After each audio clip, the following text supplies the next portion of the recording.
This is how we can generate the group policy result on any client device to see where exactly and what policies are being applied. The first thing is we need to open the command prompt as an administrator. We are going to generate this result in HTML format for better visibility. So we have to use the command GPResult /h, and then we need to give the location.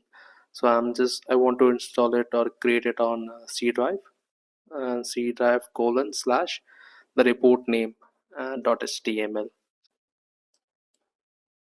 Once you hit enter, we can see a few of the commands running up, and we can see one file name with under C drive.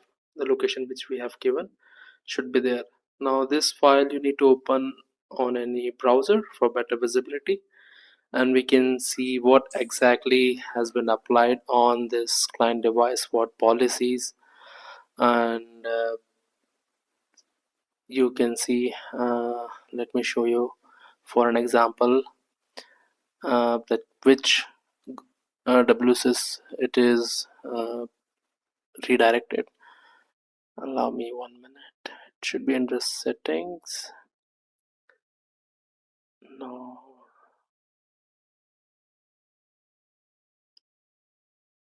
it should be in the, we can see, okay, this cm1.cop.contest.com, these are the WSS which have been redirected. I can see do not allow Windows update policies are been applied.